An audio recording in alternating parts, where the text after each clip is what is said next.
Si hubiera una pastilla duelo, la pastilla duelo que tú te la tomas, has perdido a un ser querido.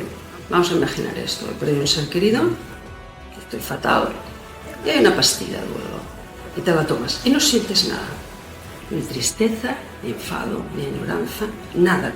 Os garantizo, no vais a sentir nada. ¿Lo tomarías? Alba Pallás, buenos días, ¿cómo estás? Buenos días, María, encantada de estar aquí. Gracias por estar aquí, muchas gracias por compartir este instante con nosotros. Alba es directora del Instituto IPIR de Barcelona. Ella es la directora de este Instituto de Atención e Intervención en Duelo y Pérdidas. Gracias por todo el trabajo que realizáis y bienvenida, Alba. Vamos a empezar a hablar del duelo. El duelo forma parte de la vida, pero está totalmente relacionado con la muerte. ¿Podemos empezar a contextualizarlo? ¿Qué es el duelo? Bueno, llamamos duelo a la vivencia que todos los seres humanos experimentamos cuando tenemos una pérdida. Puede estar relacionado con la muerte, pero no necesariamente. Entonces el concepto de pérdida es muy amplio, ¿no? Porque experimentamos una pérdida con una separación también, con un traslado, incluso con una pérdida de un objeto significativo, aunque de forma más literal, cuando hablamos de duelo solemos hablar de la muerte de un ser querido. Entonces es una vivencia que tiene lugar en el tiempo y que básicamente lo más importante es que nos despierta un sufrimiento muy intenso. Entonces a esto le llamamos el proceso de la vivencia de pérdida. Y el ser humano no sabe qué hacer con este sentimiento tan intenso que le nace, ¿verdad? Claro, la pregunta es cómo nos relacionamos con el sufrimiento y qué es el sufrimiento y si tiene sentido o no y si hay que vivirlo o hay que evitarlo, ¿no? Pero intrínsecamente forma parte de la vivencia humana, o sea, el ser humano no puede escapar a esta realidad de que llegamos a la vida y que o ya has tenido una pérdida en este momento de tu vida y si no la has tenido, pues la vas a tener. Claro. Por lo tanto, forma parte intrínseca forma parte indisoluble del proceso de relación. O sea, los seres humanos somos básicamente relacionales. Y en el momento que aceptas esto y que te relacionas, pues aceptas que el vínculo en algún momento se puede romper, ¿no? De hecho, hay un autor, Erich Fromm, que dice: si no quieres vivir el duelo, enciérrate en una habitación y no te relaciones, ¿no? Claro. Pero eso no lo queremos, ¿verdad? Forma parte de la vida, es una experiencia que forma parte de la vida y es cierto que todo tipo de muerte, todo tipo de final, ¿no? es lo que llamamos duelo. El final de una relación, el final de la vida de una persona que amas, el final de un trabajo, ¿no? Todo eso tiene que ver totalmente con el apego, ¿no, Alba? Sí, efectivamente. Entonces nos relacionamos especialmente con unas personas significativas, porque al final de nuestra vida el número de personas significativas no son tantas, ¿eh? Cuando hablamos de duelo en el sentido más estricto, ¿no? Y entonces cuando uno de estos seres queridos fallece, entonces pues aparece este dolor intenso que tiene varias fuentes de sufrimiento. El sufrimiento tiene como varios aspectos, ¿no?, que nos generan sufrimiento. Y la pregunta es cómo lo vamos a afrontar y cuáles son los retos también, ¿no? Y si este es un proceso que al final le podemos dar sentido o no y en qué momentos también puede llegar a ser una vivencia tan compleja que nos puede llegar a destruir. O sea, al final la pregunta es si el sufrimiento nos puede construir de alguna manera o nos puede destruir. Ahí está, yo creo que es la clave, ¿no? Porque pueden suceder las dos cosas. Claro, hay dos caminos, ¿no?, en el duelo. Y un camino puede ser el de acabar con lo que clínicamente llamamos un duelo prolongado, que entonces va a tener un efecto no solo en la persona que lo vive, sino en todas. Lo que es peor también es el impacto en la familia y alrededor, porque es que realmente nos puede destruir el sufrimiento. O bien, en la mayoría de las situaciones, pues afortunadamente la mayoría de las personas, pasado un tiempo, que puede ser 1 año, 2 años, 3 años, 4 años, pues pueden ir recuperando la ilusión, la esperanza y volver a implicarse en la vida. Afortunadamente, la mayoría de las personas pueden vivir el duelo con el apoyo de la familia y del entorno, de hacer un duelo saludable, lo cual no quiere decir que hay unos años de sufrimiento muy intenso. ¿De qué depende que esos años se alarguen en el tiempo? ¿Cuál es tu actitud? ¿Cuál debería ser tu actitud ante el sufrimiento? Bueno, aquí, claro, has hecho son dos preguntas, María. ¿De qué depende de que pueda hacer un camino de lo que llamamos un duelo saludable? Complicarse va a depender de varios factores. Hay unos factores que son, pues, quién era la persona fallecida. Claro, no es lo mismo que muera tu mamá a los 50 años, con la que ya no vives y tú tienes tu vida propia, y es una persona mayor, lo cual duele muchísimo porque es tu madre, pero claro, no es lo mismo que si pierdes a tu mamá o tu papá cuando tienes 10 años o 15, que estás en pleno proceso de desarrollo. Por lo tanto, ahí ya tenemos un factor que es el tipo de vínculo y la edad, ¿no?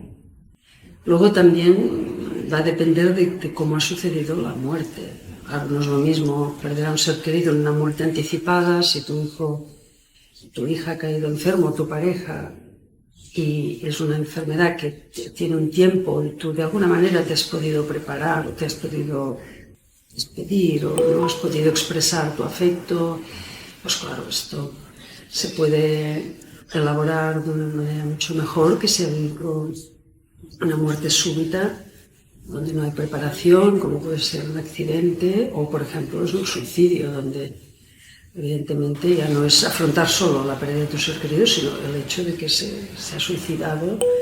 Entonces esto va a tener un añadido de sufrimiento. Por lo tanto, hay unos factores que tienen que ver con aspectos que llamamos circunstanciales, o por ejemplo, que tengas apoyo o no. Por ejemplo, si tú vives en una familia donde se comparte, se habla, se expresan sentimientos, te sientes apoyado por tus hermanos, tus hijos, tu pareja, pues esto va a favorecer. Si estás solo, o es una familia muy evitadora, donde hay mucho amor, pero la expresión de los afectos cuesta, o hay mucha soledad, o es una familia conflictiva, disfuncional, donde ya hay problemas previos, pues esto va a ser un factor de riesgo también, ¿no? Pero luego tenemos los factores internos. O sea que tendríamos los factores internos, que es cómo tú te relacionas con el sufrimiento, ¿no? Y también cómo era tu relación con el ser querido. Una relación positiva, cuidadora, pues va a ser mucho dolor, pero va a ser como más llevadero que si tu relación era conflictiva. Es decir, o ambivalente, ¿no? Pues si has perdido a tu padre o tu madre o un hermano, la relación era o la pareja muy conflictiva, a la hora de hacer el duelo hay como partes, ¿no? Porque incluso puede haber una parte de alivio y luego te sientes culpable porque estás aliviada, ¿no? O has perdido la esperanza de reparación de esta relación, porque tú creías que habría tiempo para reparar esto. Y entonces a veces vienen las personas a la consulta y dicen: yo pensaba que lo llevaría muy bien porque mi padre me llevaba muy mal o nos abandonó en la infancia, y en cambio ahora llego aquí y resulta que no estoy bien, ¿no? Porque no sé a veces pues las circunstancias de la muerte, o no sabemos ni qué ocurrió, ¿no? Por ejemplo. Entonces los factores internos también, quizás uno de los más importantes es qué experiencias previas has tenido tú y cómo las has manejado, y tu relación con el dolor. Si eres una persona... Claro, ahí vamos a la segunda pregunta que has hecho, ¿no? ¿Cómo respondemos, ¿eh? Claro, entonces, ¿qué es una emoción? ¿Para qué sirve? ¿Qué función tiene? ¿La tristeza es algo a evitar? Bueno, el enfado. Es verdad que hay emociones positivas y negativas, o todas de enfadarse con la vida, con Dios, es natural, es humano. ¿Y qué hacemos con ellas, no? Yo siempre hago la reflexión de si hubiera una pastilla. Es interesante esto, ¿eh? Porque sí, cuando doy una conferencia o a veces a los alumnos les digo: venga, va, si hubiera una pastilla duelo, que tú te la tomas, has perdido a un ser querido, vamos a imaginar esto, he perdido a un ser querido estoy fatal, y hay una pastilla de duelo, y te la tomas, y no sientes nada, ni tristeza, ni enfado, ni añoranza, nada. Os garantizo, no vais a sentir nada. ¿Lo tomarías? ¿Qué te contestan mayoritariamente, Alba? Muy interesante. Yo, por supuesto que no, ya te lo digo ahora, pero ¿qué te contestan mayoritariamente? Es muy interesante porque ves a las personas que se quedan paradas así y hacen como pensar un momento, o sea, no es, sí, todo sí, claro, yo me la tomo, no. Y entonces piensan un momento y hacen, De ninguna manera. en general, En general. Y luego yo pregunto, ¿no? ¿Y por qué no te la tomarías? Pues es eso que queremos, ¿no? Una pastilla que no sintamos nada, ¿no?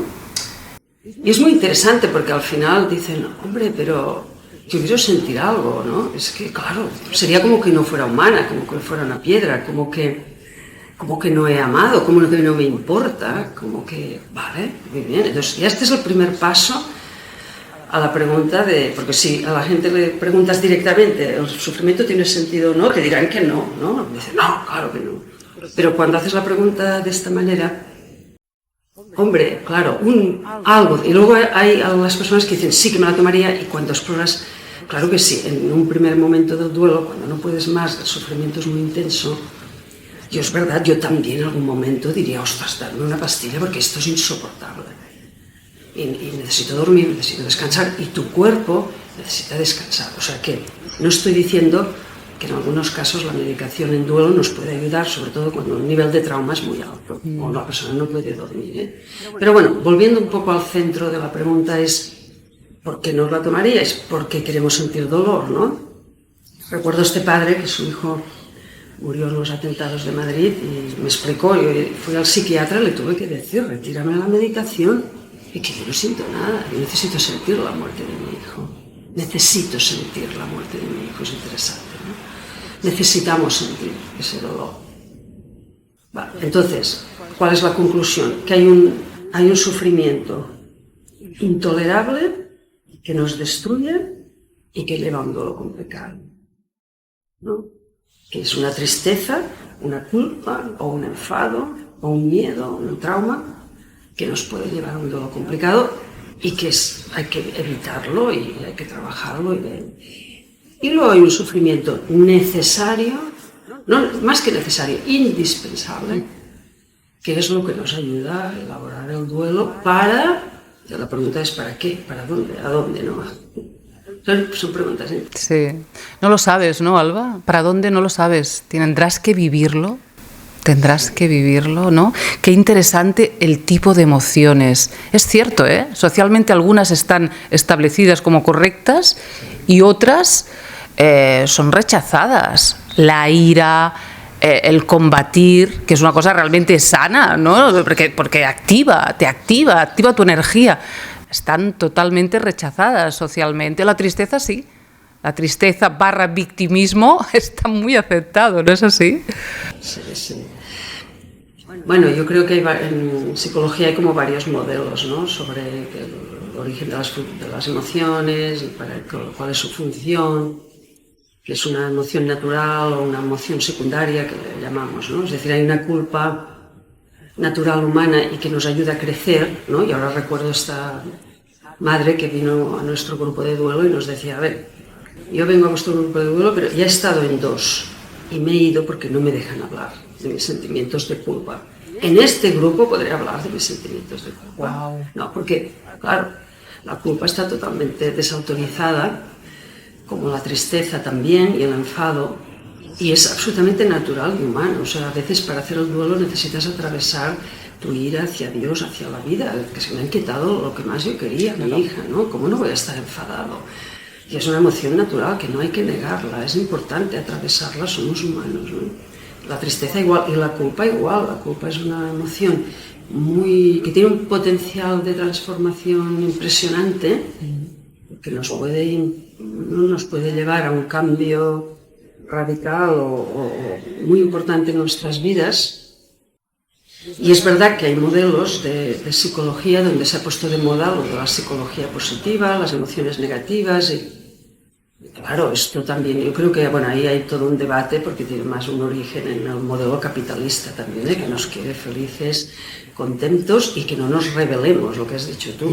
Y la emoción del enfado es la emoción de la protesta y del cambio. O sea, si no estás enfadada, o sea, el enfado es la emoción que te genera la energía suficiente para promover un cambio, es decir, basta, no quiero, ¿no?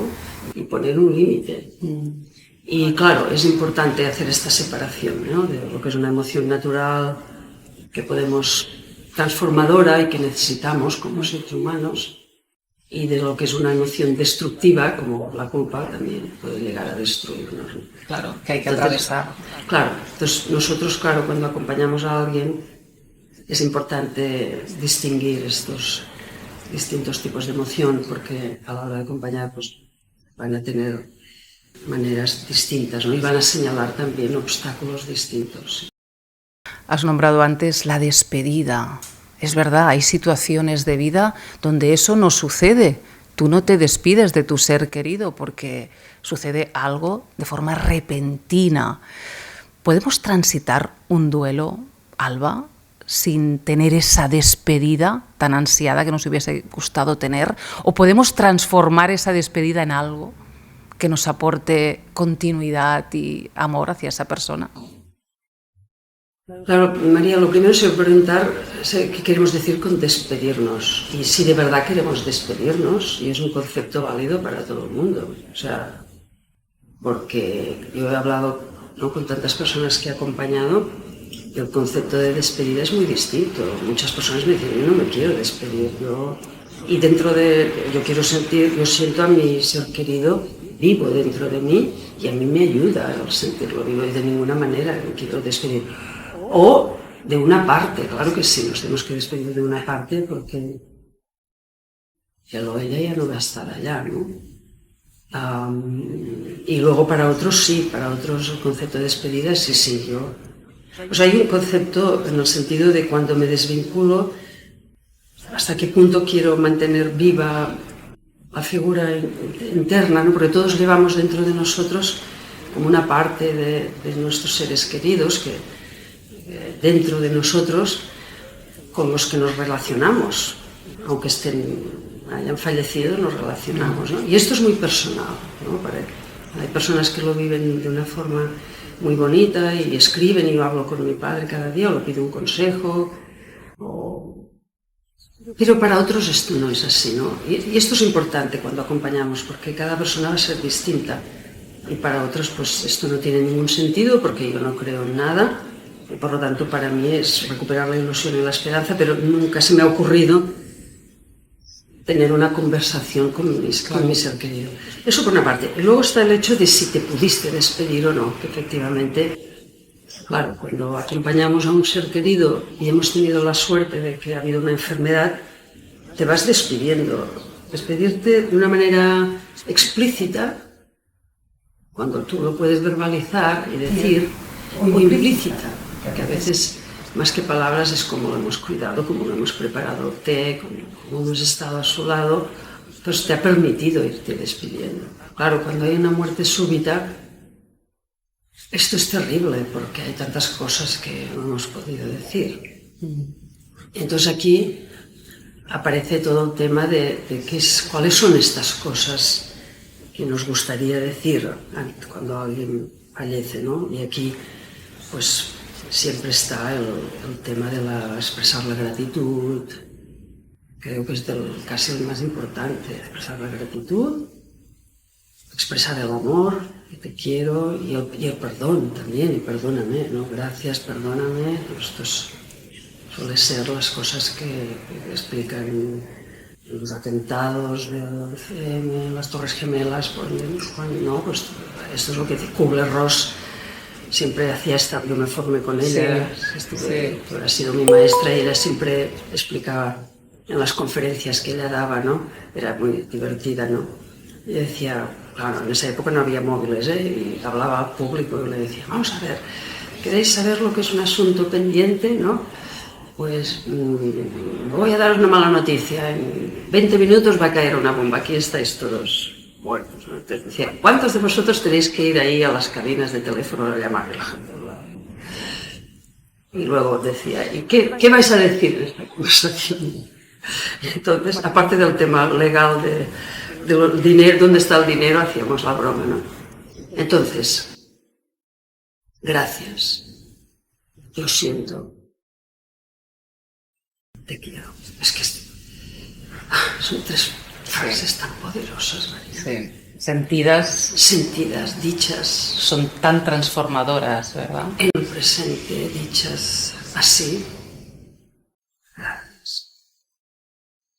Y al no haber hecho esto, pues te queda la sorprendente. Esta es la mala noticia.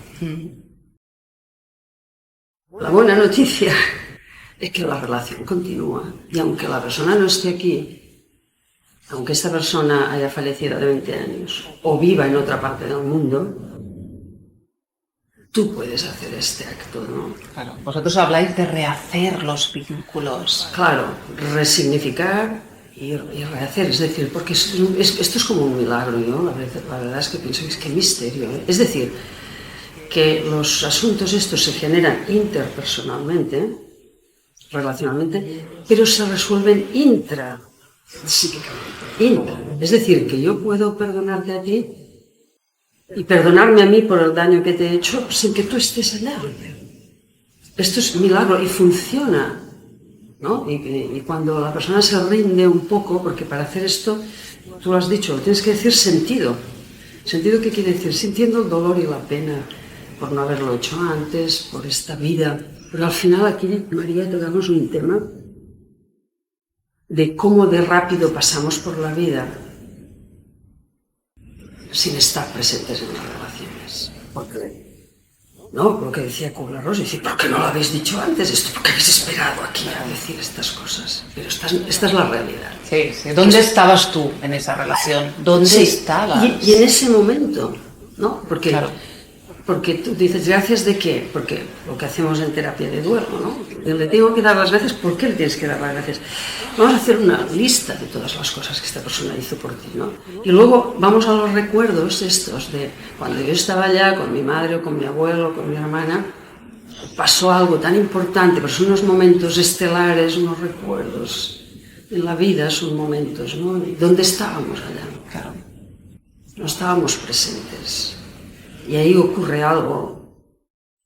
Y claro, entonces la vida ha pasado y con esta persona te ha quedado esto, ¿no? Y entonces es muy bonito porque cuando hacemos estos gestos verbalmente o escribiendo o en un ritual o conversando con un terapeuta o conversando en la familia con un pequeño, ¿no?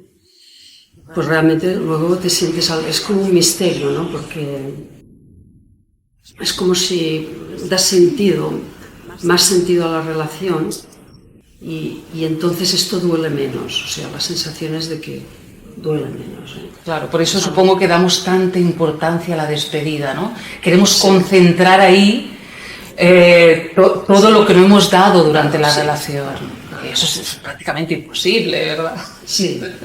Bueno, preparar esto, yo siempre pienso en la metáfora cuando se te va un hijo que, yo qué sé, que se te va a vivir al extranjero, ¿no? Tienes que ir al aeropuerto a despedirle, ¿no? ¿Y qué haces, no? Como, le abrazas, le tocas, le dices te quiero, ay, lo siento, bueno, cuídate, ¿no? Cuídate, y pues un poco esto, ¿no? Que creo que es importante si lo podemos hacer, pero bueno, siempre yo digo, la buena noticia es que nos podemos despedir y tiene el mismo efecto, ¿eh? Porque tiene el mismo efecto.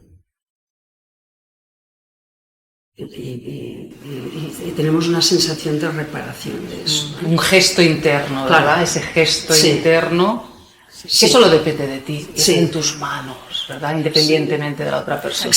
Exacto, aunque él no esté allá, que es la relación interna que tú vas creando con tu ser querido. O sea, un poco lo que decimos es que la muerte no... O sea, que el amor sigue, o sea, que tú puedes seguir sintiendo el amor hacia tu ser querido, incluso puedes seguir sintiendo su amor. Y entonces esto, en psicología le llamamos la teoría de los vínculos continuos, ¿no? Pero no es para todas las personas, ¿eh? Entonces, pero para muchas personas es esta sensación que nos ayuda a sobrellevar el duelo, ¿no? Sentir, o sea, el vacío es horroroso. No hay paliativos, ¿eh? La añoranza es terrible. O sea, el duelo no... Ir a terapia te ayuda a que la herida no se cronifique, pero el dolor no hay que vivirlo, hay que estar ahí presente y ver hacia dónde te orienta y qué cosas tienes que mirar.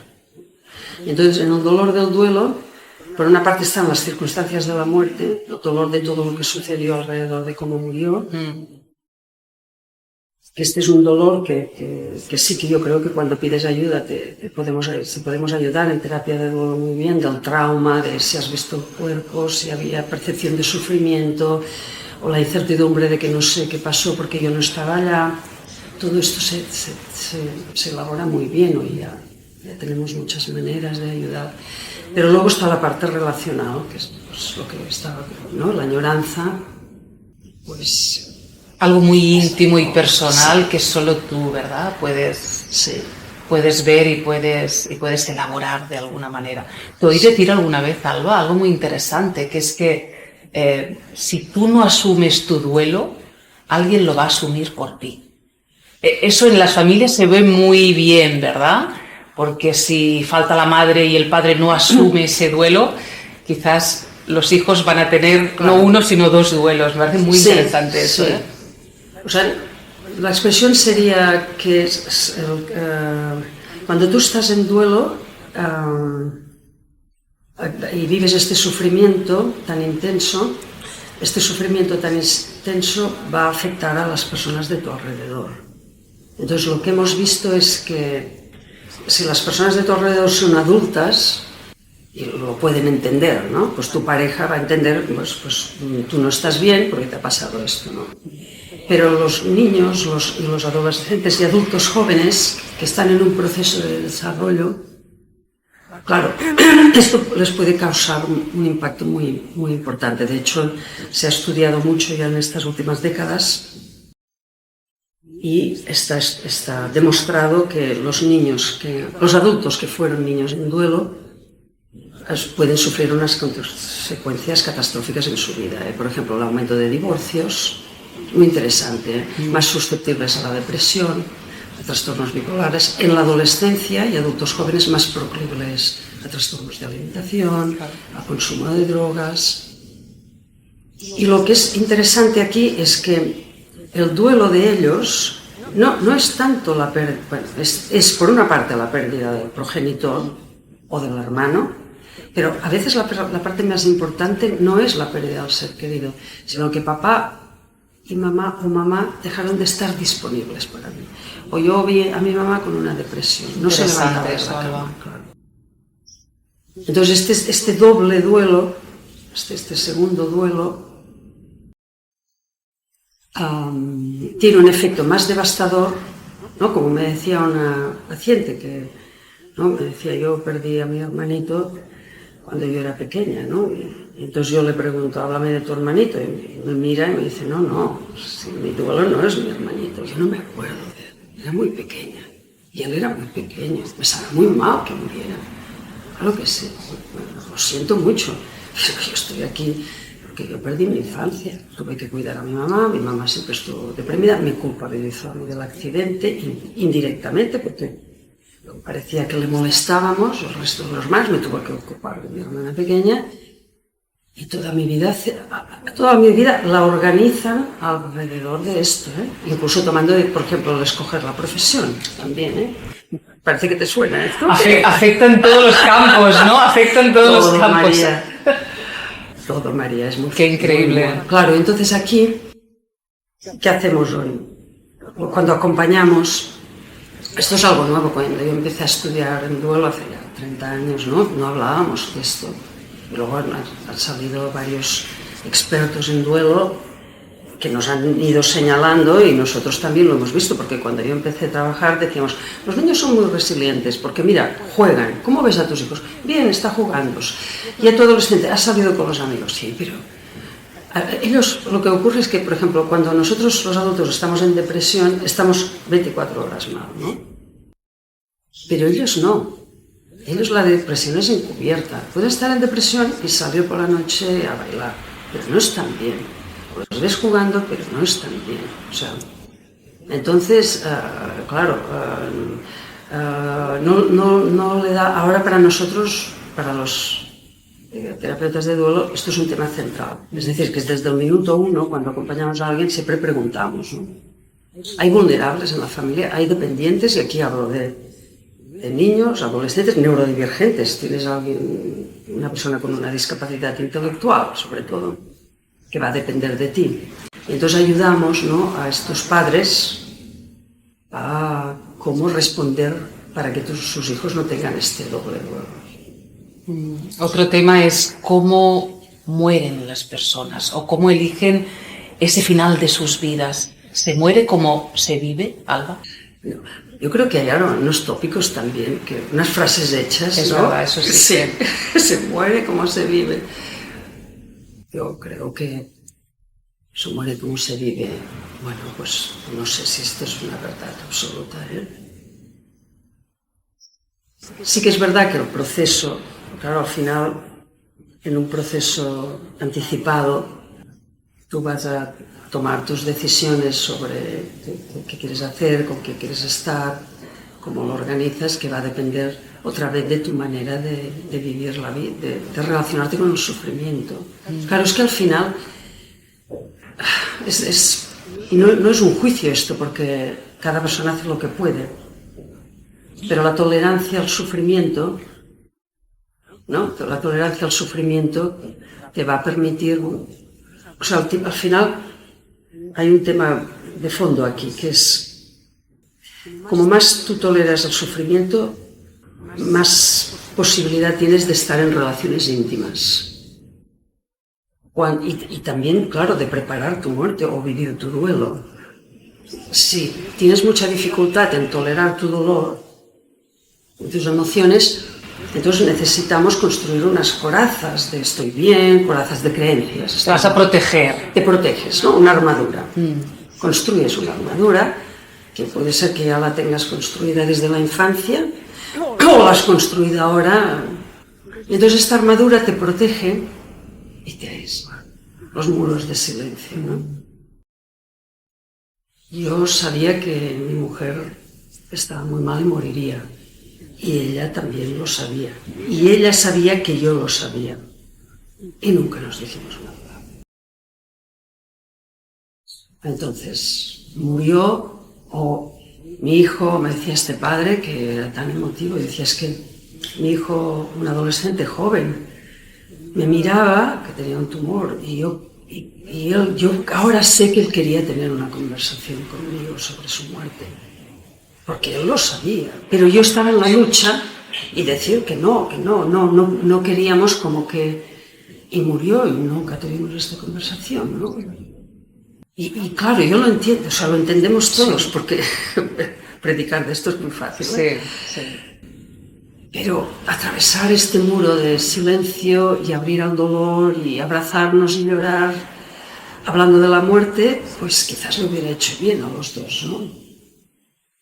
Y no sucedió, y hay que respetar esto, porque quiero decir que es un dilema, porque al final estas armaduras también nos han salvado la vida, a veces nos han protegido, pero a la vez es un... Y luego si la armadura no te la quitas, pues vas con una armadura. Exacto. Para la guerra que ya ha pasado, y entonces construyes todo. Sí, parece que es transitoria, ¿no? Una armadura transitoria y tienes que ir dejándola. La tienes que dejar, pero ya al final para ciertas personas llevan toda su vida con esto, porque ya mi mamá, o ya te dicen, no, es que yo he perdido a mi marido, pero yo ya vi morir a mi mamá, y la manera que tuve de tirar adelante fue esta armadura, porque me salvó la vida, claro. ¿Entiendes? Sí, pero eso demuestra todavía el tabú que es la muerte, sí, para los seres humanos, cuando es una cosa que sucede cada día, tanto como el nacimiento, ¿verdad? Claro. Y no se habla del tema, muy poco. Ahora hemos mejorado, creo que se habla mucho más de la muerte y del duelo, pero claro, yo a veces recuerdo a esta señora en la consulta, ¿no? Hacía 3 años que había muerto su hijo, y le pregunté, digo, ¿cómo habláis entre vosotros, no? Y me dice, Sí, bueno, decimos, mira, oye, esta comida a Carlos le gustaba, sí, claro. Claro, entonces yo digo, a ver, esto es mencionar. No, pero yo me refiero a, no sé, en estos 3 años que tan a menudo os sentáis en el sofá y habláis de cómo estáis. Y me miran y me dicen, Eso no no tanto. lo hemos hecho nunca. No, María, ¿cuántas veces nos hemos sentado en nuestra familia y hemos dicho cómo estamos? Ni una sola vez. Una sola vez. Porque yo tengo el convencimiento, Alba, de que no sabemos esa respuesta. ¿Cómo estás? No lo sabes. Porque Pero vives con ese automatismo, ¿verdad? Sí. Bueno, eso parar. Yo siempre digo que el sufrimiento nos ancla en el presente. Entonces podemos seguir huyendo, o algún momento, porque también es verdad que no podemos estar conectados permanentemente con el sufrimiento, porque esto nos lleva a un duelo complicado. También es muy importante en las familias tirar adelante, evitar el dolor para hacer los deberes, para ocuparse de la casa, esto es muy importante, o sea, hay que orientarse hacia el futuro, la esperanza y el dolor graduarlo para que no sea insoportable. Pero en algún momento es tan importante parar todo, abrazarnos o preguntarnos cómo estoy y dejarnos entrar en el dolor, que no es un signo de debilidad, que no nos vamos a morir, que no nos vamos a desbordar, porque al final luego nos regulamos. Quizás estamos media hora conversando con los hijos y luego decimos, venga, vamos a salir, vamos a pasear, vamos a hacer una actividad. O sea, es entrar... Todo forma parte, ¿no? Claro, Todo forma sí, parte. es importante, porque no podemos estar constantemente en el dolor y esto a los niños y a los adolescentes tampoco a ninguno de nosotros nos es bueno. Pero luego buscar esta oscilación que hablamos, ¿no? De entre negar, ¿no? Olvidar o recordar, esta es la cuestión. Entonces, olvidamos porque necesitamos no estar constantemente ahí y luego hay un momento de sentarse y de recordar y poner palabras a nuestro dolor, porque esto es lo que nos va a ayudar y compartirlo con los demás. Entonces buscar un equilibrio entre estas dos dialécticas, ¿no? Que es la propia vida, ¿no? Que es la propia vida que te mueve, ¿no? Sí. Y vive intensamente cada cosa, ¿no? Vive plenamente cada cosa, ¿no? ¿Qué enseñanzas de Elisabeth Kluwer, tú que fuiste discípula, que lo has nombrado antes, esa mujer maravillosa, pionera, que abrió un camino? Recuerdo una imagen de ella con niños que estaban a horas, a días de morir, y les decía algo así como... Tu cuerpo es una casita, ¿no? Sí, y tienes que dejarla porque van a hacer una mariposa. Es un abrigo. Exacto, es temporal, ¿no? Esta experiencia, esta casita, tu cuerpo. Claro. Qué belleza el camino que abrió. Bueno, ella fue rompedora en ese momento, en el año 69, que publicó On Death and Dying, La muerte y los moribundos, se tradujo aquí. Claro, ella que hizo en el hospital, le pidieron una clase, no, ella hablaba de esta situación porque entonces utilizaba el término de los enfermos terminales. No existía el concepto de paliativos. Y entonces el enfermo terminal nadie quería atenderlo porque ya la medicina ha fracasado y por lo tanto ella, ¿no? Se le ponía en una habitación lejos o en la residencia de ancianos, se le ponía en otro sitio. Cuando moría, que nadie lo vea y se escondía. O sea, había un tabú muy fuerte, ¿no? Y algunos podían vivir meses, ¿no? Sí, en esa situación, años, en un momento dado. Sí. Y no le diga, no le hable, ¿no? Y le contaba esta anécdota de que le pidió permiso al director del hospital para entrevistar a los pacientes y el director le dijo, y a las familias, dijo, bueno, puede entrevistar, pero con la condición de que no les diga ni a la familia ni al paciente que se está muriendo. Y entonces decía, bueno, no lo diré, de verdad. Y iba a ver a la familia, ¿qué tal? ¿Cómo estáis? ¿Qué pensáis? Y la familia le decía, no, nosotros sabemos que va a morir, pero por favor, cuando hable con el paciente no se lo diga, ¿no? Y entonces yo entonces iba a hablar con el paciente me decía cómo estaba y me decía, yo sé que me estoy muriendo, pero por favor no les diga, contaba esta anécdota, ¿no? Entonces ella aquí lo que hizo es poner a la persona en el centro y a sus necesidades globales, ¿no? Entonces recuerdo la anécdota es que ella tenía que impartir un curso y fue con una enferma terminal muy joven y la puso delante del micrófono y que hablara. Y claro, esto fue muy rompedor, ¿no? Porque por el tabú, sobre todo, yo creo que era por el tabú.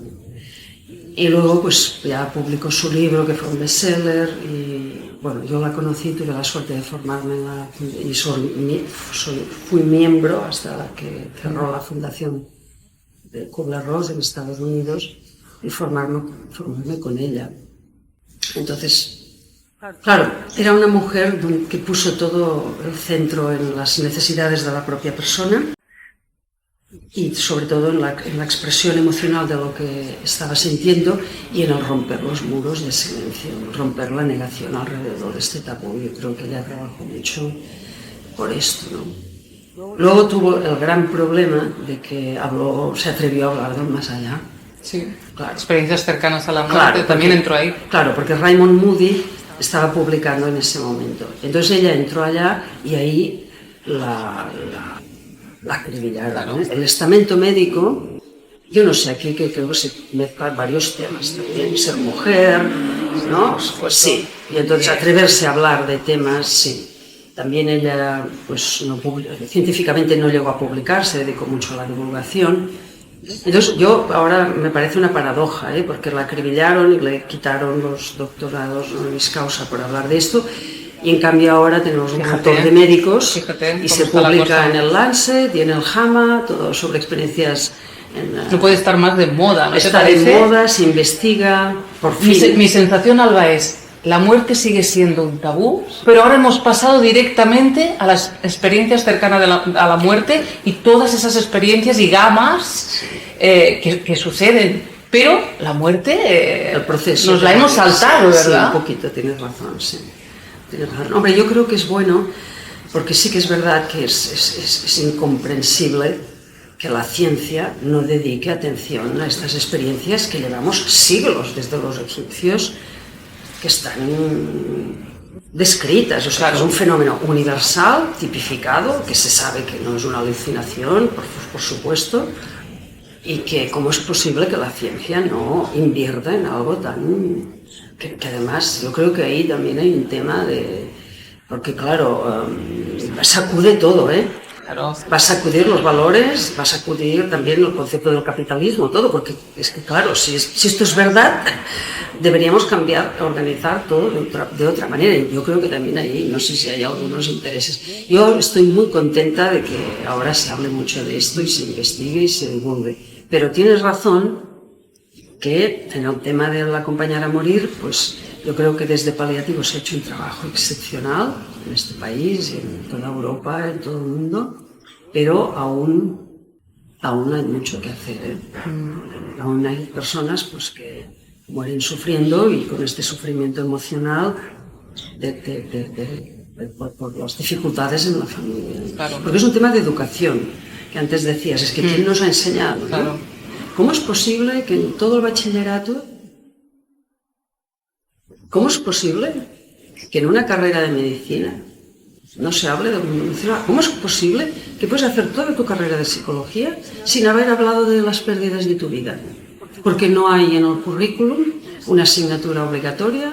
Ahora hay muchas facultades, ya empieza a haber optativas, pero ¿cómo es posible que hagas una carrera y no hayas hecho un trabajo personal sobre tus propias pérdidas, ¿no? ¿Qué ocurre ahí? Y en el bachillerato, ¿no? Que ahora se habla y sé que hay muchos movimientos y profesores que están hablando ya de la importancia de la educación emocional, pero claro, creo que es importante. Sí. Y la experiencia que tuvimos, Alba, hace 5 años, el COVID, sí. ¿Qué cambio supuso eso, no es cierto? ¿Qué situación más extraña vivimos todos, ¿no? ¿Qué conclusión o qué análisis habéis obtenido de esa época donde veíamos como nuestros seres queridos morían y no podíamos acercarnos a ellos? Sí, sí. Nosotros desde nuestro Instituto IPIR abrimos una línea de atención gratuita telefónica con un grupo de alumnos que estuvo durante esos 3 meses y atendimos a, no recuerdo ahora, era un número de personas. Claro, ahí se mezclaron varios factores, ¿no? El hecho del confinamiento y luego el no poder estar presente en esos últimos momentos, la incertidumbre de no saber cómo murió, que nunca lo sabremos, qué pensó, la soledad, el no poder estar ahí. Cuando la relación no era muy positiva, había una culpa terrible, claro, porque algo no hubiéramos podido reparar algo, ¿no? Y eso fue muy doloroso. Y luego la ausencia de rituales significativos, que el funeral, pues aunque a veces nos parece que no lo vivimos como hay, qué cosa tan estereotipada, pero nos ayuda, ¿no? Porque la sensación colectiva de estar toda la gente a la que le ha conocido, parar un momento, la disposición del cuerpo, ir al cementerio, pues esto es muy importante, ¿no? Y sobre todo el no saber y luego también el hecho de pensar que esta muerte se podía haber evitado. O sea que ahí hay varios factores que van a hacer que el duelo pueda ser un poco más de riesgo, que es lo que hemos visto nosotros. Pero no pareció en ese momento que podría ser un riesgo de duelo prolongado, pero no ha sido así, ¿eh? O sea que ha sido también como un tipo de muerte más.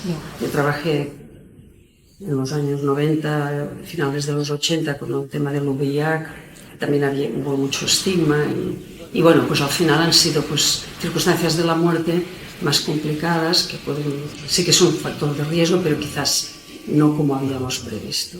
Claro, exactamente, los seropositivos, ¿no? Sí. Trabajaste con ellos y eso bueno, fue una experiencia que marcó tu vida realmente. Mi primera experiencia ahí y ahí sí que, claro, hubo mucho drama también, ¿no? Por las familias, el rechazo, la desautorización, el tipo de muerte de un sufrimiento muy agudo, lleva a contagio, y la soledad, la culpabilización, ¿no? Lo que llamamos un duelo desautorizado. O sea, era muy impactante, ¿no? O sea, que aún hoy, cuando tú dices mi hermana murió de SIDA o mi hermana murió de cáncer, como que fuera distinto, ¿no? Qué tontería. Exacto. Cuando da igual, ¿no? Como muriera, porque en el cáncer somos víctimas y en cambio, pues, y ahí este estigma, pues, creo que era un factor muy importante. Alba, este libro, El mensaje de las lágrimas, aquí recoges momentos realmente emotivos, también de tu experiencia con pacientes. ¿Qué nos podrías decir? ¿Qué podemos hallar aquí? Llevaba tiempo queriendo escribir un libro. Tenía la sensación de que muchos libros de duelo ponían el énfasis mucho en el crecimiento, en la transformación, ¿no? En cómo el duelo, un proceso de aprendizaje y de transformación personal o de despertar espiritual, ¿no? Y en mi experiencia con las personas, pues esto no es así, ¿no? Y además yo cuando estuve en duelo, no me acuerdo este paciente que decía, ¿no? Que había ido a un grupo de duelo, había perdido a 2 hijos en el tsunami, ¿os acordáis? Sí. Había perdido a la mujer y a 2 hijos, ¿no? Y va al grupo y la terapeuta le dice, él llevaba 2 o 3 meses, y la terapeuta le dice, ya verás cómo de todo esto vas a aprender mucho y podrás ayudar a los demás. Y él se puso hecho una furia, ¿no? Claro, yo no quiero aprender. No tengo ningún interés, ¿no? No quiero aprender, ¿no? Que a veces yo hago la broma, digo, yo no quiero aprender, yo quiero que me devuelvas a mi hija. Yo no quiero estar tan crecida, me da igual. ¿Qué prefieres? Que me devuelvan a mi ser querido y no crecer tanto, ¿eh? ¿Para qué? O sea, el sufrimiento como proceso de crecimiento, una especie de apología del sufrimiento. Y claro, esto, a ver, es una media verdad. O al menos, bueno, para ti. Si tú llegas a esta conclusión, bien, pero a mí no me digas esto. Claro, tengo que sentirlo. Bueno, un terapeuta nunca puede decir esto. Porque a mí, y el libro lo empiezo con una frase de una madre que me dice esto a mí, ¿no? La primera frase es, yo no quiero aprender. ¿Por qué la gente me dice que voy a aprender y que ha muerto mi hijo? Entonces yo necesito, o pienso que hay que escribir un libro que hable de la realidad, del enfado, de la ira, de la culpa, del no aceptar, del sufrimiento, del no querer crecer, de la realidad del duelo. Que luego al final, para los happy few, alguien llega a esta conclusión de duelo, de que efectivamente pues esto me ha cambiado y ahora, perfecto, pero vamos a poner un énfasis en la parte difícil, que es, ¿no?, algo que me ayude en esta parte más difícil y no tanto espiritualizar, porque esta es la realidad de las personas, y cuando acompañas a alguien es muy importante estar donde está la persona. Si está en el rechazar, en el enfado, pues esto es natural, somos humanos. Claro.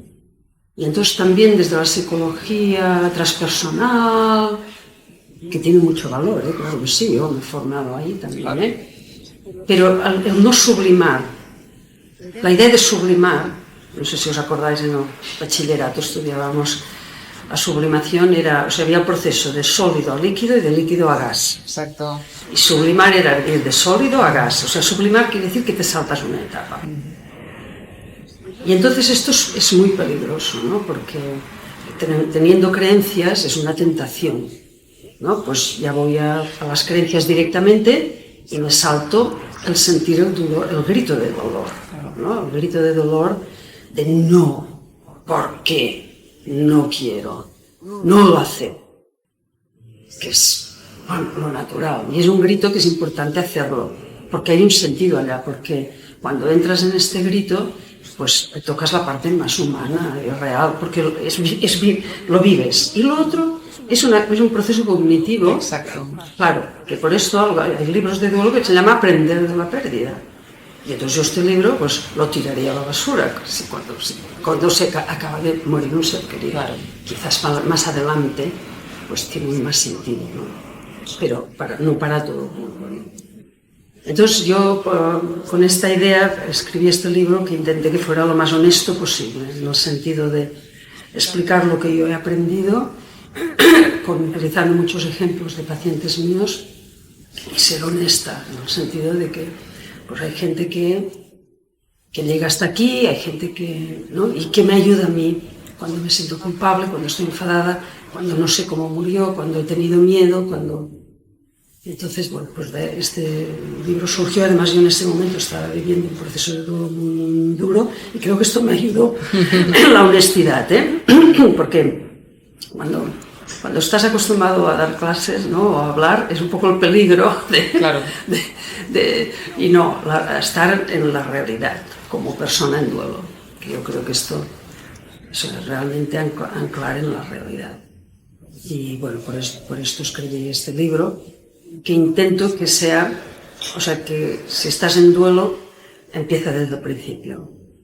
Y ves qué es lo que no es nada dogmático, es decir, mira si esto te sirve esta idea o no. Aquí no hay respuestas, tienes que vivirlo. Mira si este pequeño consejo o poner la atención ahí te puede ayudar. Y entonces intento pasar ¿no?, desde el estado de shock, el descreimiento, no me lo puedo creer, esto es imposible, pasando luego por el enfado, del no quererlo aceptar, la culpa. Intento hacer como algo progresivo en el tiempo, y luego sí, al final hay un capítulo que hablo de la posibilidad para algunas personas, pues esta parte de transformación personal. Claro, qué interesante, Alba. Coherencia, ¿no? Coherencia interna con cada etapa que estés viviendo del duelo, ¿no? Todas son importantes y realmente, lo que decías, no te puedes saltar una, porque es un escudo, no te puedes saltar una, no va a haber un progreso real. Coherencia interna, porque ahí sí que la vida se pone a tu favor, ¿no? Claro. Sí, por esto cuando hablamos de duelo, que la gente en duelo a veces chirría, porque cuando hablas desde la experiencia personal o la experiencia profesional también, pues el hablar de esta parte, de que no lo queremos aceptar, que ojalá no hubiera pasado. Pero lo que queremos, ¿qué necesitas? Que necesito que me devuelvan a mi ser querido. Yo no quiero esto, no quiero aprender, no quiero transformarme, no quiero... Necesito a mi pareja, necesito a mi mamá o necesito a mi hijo. ¿Qué sentido tiene la muerte de mi hijo? A ver, María, ¿qué tiene sentido? ¿Cómo que tiene sentido? No tiene sentido.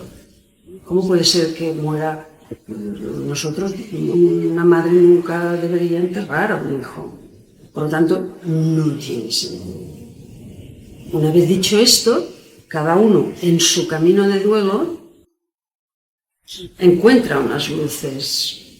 Encuentra unas luces, por ejemplo, en el sentido de la relación, porque es curioso, a veces te das cuenta de la magnitud de la relación cuando la has perdido, ¿sí o no? Sí. Y de pronto dices, ¡ah! Todo lo que me daba a mí, lo que yo recibía de sus carácter, de la manera de vivir la vida, de la manera de afrontar las cosas, de sus cualidades, pues ahí tengo como un legado que curiosamente a veces lo integramos cuando la persona no está o somos más conscientes, que es lo que hablábamos antes. De pronto abres la conciencia y dices, wow, lo que me daba mi pareja. Y entonces recibes un legado que integras, que haces tuyo. Esto lo he cambiado porque, ¿no? O mi escala de valores ha cambiado, ¿no? Lo he aprendido por lo que el otro nos ha dado. A veces incluso el legado por la manera de morir. Yo tuve la suerte de morir a mi padre con una conciencia y presente y con esa valentía. O recuerdo a esta paciente, ¿no? No hace mucho, que murió su hijo de 17 años, un tumor cerebral, y me decía, es que fue un maestro en la manera de afrontar la enfermedad y la muerte. Es que ahora me doy cuenta de que nunca habló de cómo se sentía él. Estaba constantemente preocupado cómo estaría yo, cómo estaría su padre y sus hermanas. Es que fue un maestro y murió. Yo creo que hizo un esfuerzo de no mostrar miedo para cuidarnos. ¡Wow! ¡Qué lección! ¿No? Maestría. Claro. Y entonces tú esto lo incorporas, ¿no? Porque al final es una experiencia vital. Claro. Si él no tuvo miedo. Entonces, esta parte que aprendes, ¿no? por lo que el otro te da.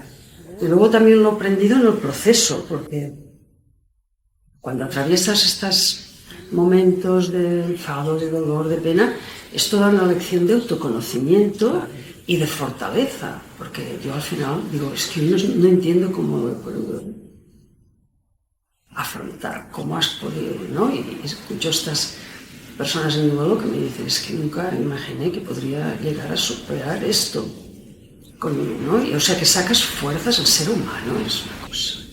Pero tú te crees que estás ahí ahogando, vuelves a nadar porque algo te sujeta, tus otros hijos, o la esperanza, o porque él lo hubiera querido, porque al final dices, el amor en el duelo es muy confrontativo, ¿no? Porque cuando te haces la pregunta de qué quería él, siempre decimos que tirara adelante, que fuera feliz, como él. Entonces ahí sacas cuando tú lo que quisieras es morirte para reunirte con él y sobre todo morirte para no tener que vivir esta vida que te lo ha quitado.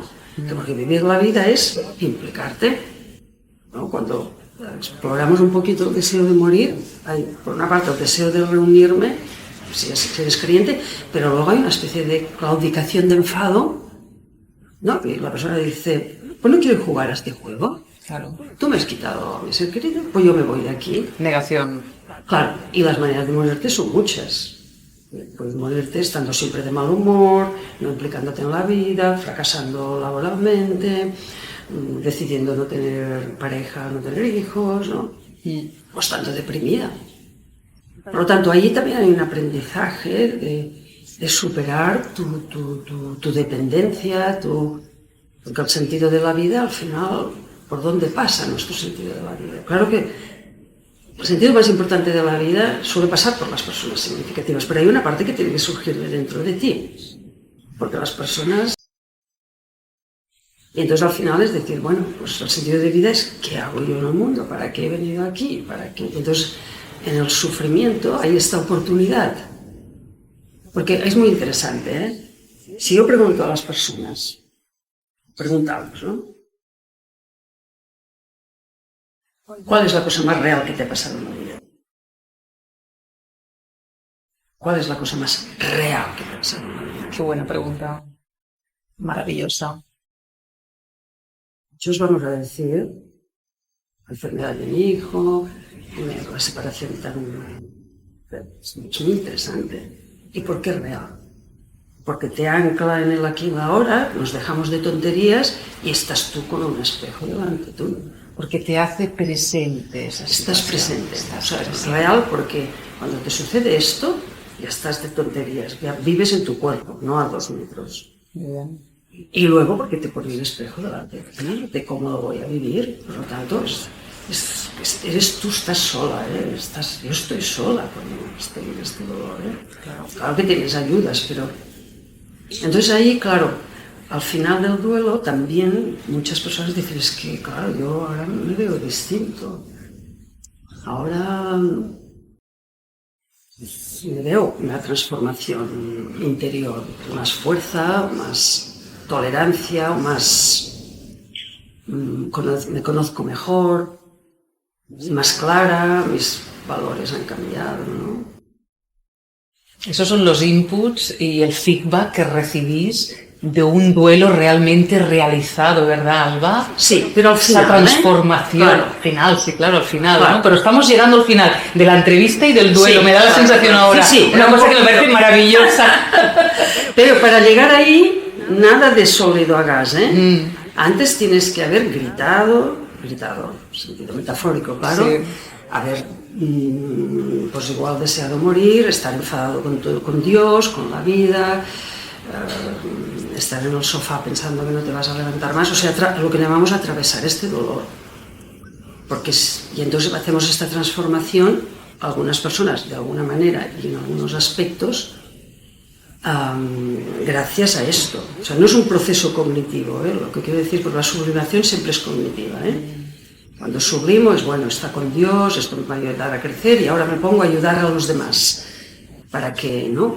Ayudar a los demás cuando yo no he entrado en mi dolor. Claro, es imposible, Claro, imposible, porque si tú no te has transformado, nadie se va a poder transformar ante Claro. ti, es imposible. Bueno, y además no vas a tolerar que el otro entre en su dolor, porque si tú no entras en el tuyo... Exacto. Claro, y aquí tocamos un punto central, que a mí me parece muy bonito, que es el de la empatía, ¿no? Porque, si te fijas, María, las personas que no son empáticas, justamente son las personas que no toleran el dolor, o que no han podido elaborar sus duelos, o que llevan una coraza, porque claro, si llevan una coraza evitadora, negadora, ¿cómo vas a poder empatizar? Porque empatizar te obliga a dejar la coraza. Claro. Entonces aquí hay una parte que yo creo que de las más, a nivel de transformación personal, creo que esta idea de que al final del sufrimiento quizás debería haber esta transformación a nivel de ser más empático, en una visión doble, de aumentar mi capacidad de entrar en contacto con el sufrimiento del otro. Y es verdad, cuando tú has sufrido y escuchas al otro y dices, yo he estado ahí. Lo reconoces. Claro, y entonces puedo acompañar mejor, ¿no? Y entonces te vuelves más tolerante también, porque a veces ves a esta persona desquiciada o muy negativa y yo les miro a los ojos y pienso, aquí hay un niño en duelo que y me ayuda, ¿no? Pues a estar, bueno, en la tolerancia, ¿no? Sí. Esto por una parte, porque al final te reconoces que detrás de esta disfunción de carácter, negativismo, ¿no? Pues hay alguien herido. Hay un reclamo de amor, ¿verdad? Sí, o de alguien que ha sufrido mucho y que no... Sí. Y luego, en el otro sentido, creo que también esta parte de la empatía, que sería el ser más consciente del impacto de lo que tú haces en los demás.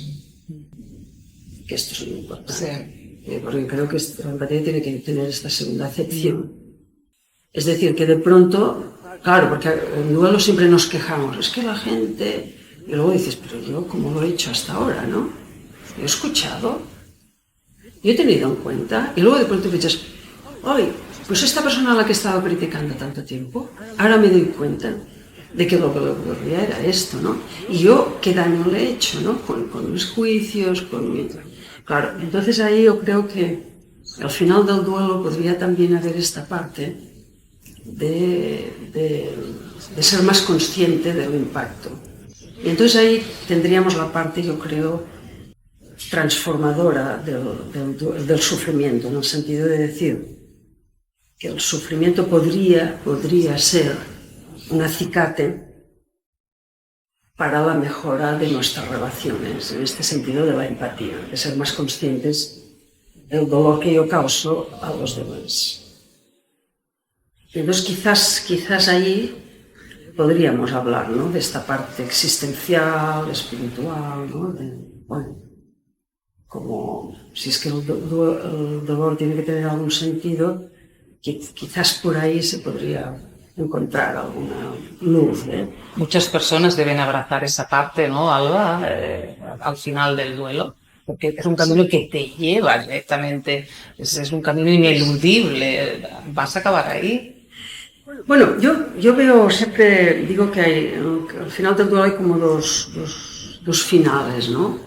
Y que cada persona, ¿no? Hay personas que ya tienen muy claro la idea de aprender, crecer, transformar, mantener vivo el recuerdo del ser querido y que están abiertas a la espiritualidad en el sentido de reencontrarnos o de seguir con el vínculo, o quizás no espiritualidad, pero desde una visión existencialista, ¿no? Es decir, yo igual no creo, recuerdo a esta madre que perdió su pareja y una hija, ¿no? Y vino a la consulta y no era creyente, ¿eh? Pero en cambio, ¡wow!, una mujer tan excelente, ¿no? Y al final era como estar más implicada socialmente, ¿no? En mejorar como madre, porque también, ¿no?, es un crecimiento de ser mejor madre, ser mejor esposa. Entonces habría esta parte como existencial, de cambio. Pero luego también hay muchas personas en duelo que no tienen esta visión, ¿eh? Y que hacen un camino que llamamos más la resiliencia, es decir, no, mira, yo no creo en nada, yo lo que necesito es estar mejor para seguir viviendo la vida con esperanza e ilusión, pero me creo que el duelo me vaya a transformar al sufrimiento y que yo creo que ahí hay que ser como muy respetuosos, ¿eh?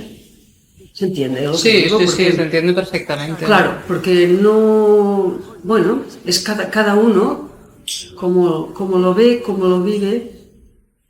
Y luego el duelo sigue al cabo de los años con la vida, al final es una forma parte de la vida, ¿eh? Pero esta idea de que el duelo es un camino al despertar espiritual, pues no es para todos. Es decir, que cada persona tiene que ver qué es lo que se ajusta a sus valores, a sus creencias, a su manera de estar en la vida. Pero si es un camino, como decías, de autoconocimiento, sí. Y ese autoconocimiento te va a llevar a tu parte más profunda, a tu fondo, a lo que verdaderamente eres. Y eso está ahí, y eso lo hemos vivido todos los que hemos transcurrido un duelo, ¿no? Sí. Sobre todo eso, ¿no, Alba? Lo que nos dices, sé coherente, no te engañes, lo que sientes es lo que vale, somos seres sintientes, siente lo que estás sintiendo y no lo evites, ¿no? Crúzalo. Sí. O sea, quizás el resumen sería, es difícil, ¿eh?, pero como la idea de sentir el dolor y verbalizar, que es muy importante la parte verbal, ¿no? Estás en duelo, estás muy mal. Expresarlo, compartirlo con algunas personas significativas de tu confianza. Y también buscar este equilibrio entre los momentos de estar en dolor y los momentos de estar en la vida, cuidando a los demás, no negligiendo y estando atento a las necesidades de los demás y trabajando un poquito para restaurar, ¿no?, para el futuro, pensando en el futuro, buscar un equilibrio. Y luego también, si ves que hay cosas que no avanzas, pedir ayuda. Porque la verdad es que ahora, a veces con 3 o 4 sesiones, un tema sobre unas imágenes de cuando murió que me perturban, ¿no?, la desregulación interna que estoy sintiendo, esto ahora pues se puede ayudar. Y avanzas, claro, y avanzas. Claro, y luego también a veces la añoranza tan intensa, compartir con la familia se hace duro porque tienes la sensación de que haces daño a los demás, ¿no? O cómo les va a afectar. Y entonces a veces ir a un grupo de duelo o una amiga estupenda que te escucha, pues a veces quizás pues es más adecuado, ¿no? Que en casa compartirlo un poquito, pero no tanto, ¿no? Pero yo creo que esta es un poquito la idea central de cómo vivir esta experiencia. Es un poquito como... Gracias, Alba, muchas gracias. ¿Qué es lo último, te voy a preguntar, que has aprendido de las personas con las que tratas y que abren realmente su corazón hacia ti? Qué pregunta muy difícil, ¿eh? No sé, yo creo que cuando escucho a las personas siento que me repara mis heridas, en el sentido de la conexión. O sea, cuando tienes el privilegio de estar ahí escuchando el dolor del otro, y tienes el privilegio y la capacidad también, ¿no? Por supuesto. De permitirle que exprese esto, y de pronto conecto con una sensación de conexión interna con el otro y de estar igual, el sentimiento de que somos lo mismo. O sea, de pronto el darme cuenta de que como si fuéramos lo que los cristianos hablan de la comunión y el cuerpo místico, o sea, como si fuéramos un mismo cuerpo y estamos, porque escucho a esta persona y pienso, pero si esto es... Y además esto es igual que lo que vive aquel de allá, o esto es, a veces en grupos de duelo, y hablan y dicen, ay, pero esto que tú dices es lo que... Y entonces dices, wow, esta conexión interna, que claro, me mitiga mi sensación de soledad, o de pensar que esto que yo he vivido es solo yo, ¿no? Y entonces ahí es un sentimiento de hermandad en el universo con las personas. Es muy bonito esto. La verdad, yo creo que es lo que me llevo más, que me repara a mí también. Gracias por compartirlo, muy bien. Muchas gracias, Alba, por compartirlo. Todos somos uno, sí, y eso se puede sentir muy claramente dentro de nosotros. Cuando compartimos el dolor, entonces sentimos esa conexión. Claro. Nos une eso, nos une el dolor y nos une el amor, ¿verdad?